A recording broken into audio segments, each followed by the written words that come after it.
Okay, so brittleness is a little harder to explain than the others, but it goes back to this idea of charges versus no charges. So this is a single molecule of sugar, kind of a crazy hot mess, but you'll notice that nothing in here really bears a charge, okay? So when I hit this with a mallet, it's just gonna fall apart. Like there's nothing that holds this to any other sugar molecule.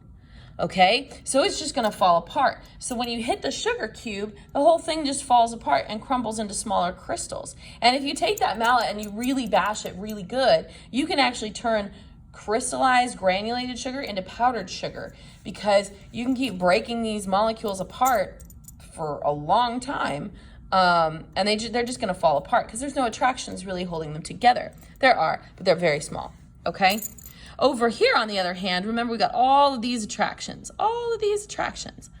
Now let's say, here I am, like I'm taking one of these little seams here, because let's say I'm gonna break it. Well, here, we're good. I've got negative to positive, positive to negative, negative to positive, positive to negative, negative to positive, positive to negative, negative to positive. So there's an attraction that holds those together. They like being like this. But if I hit it really hard, I'm gonna push one of those rows down. When I do that, check it out.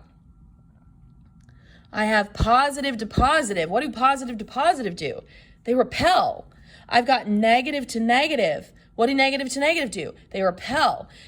And so as soon as I hit that, you're gonna get this nice straight break. You get that nice smooth line break because it's pushing away this entire crystal lattice. Is gonna break along a rigid edge, because as soon as you push one row out of line, now we've got all this repulsion going on. It's gonna break nice and smooth right across that line, okay? So here, you're going to get these are very brittle,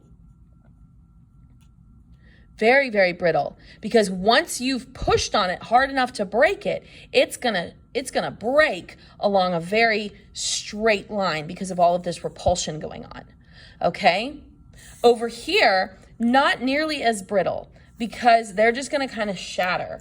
They're gonna fall apart because there's less holding them together. So it goes all the way back, of course, to those initial ideas of not much holding the molecules to each other versus a huge amount of attraction holding these little individual ions together. And when we shift, by hitting it really hard, when we shift a row, it's going to no longer line up with opposites, but we're gonna line up with like charges, which are gonna repel. And that's gonna give us a much more rigid line than if we do something that doesn't have those attractions.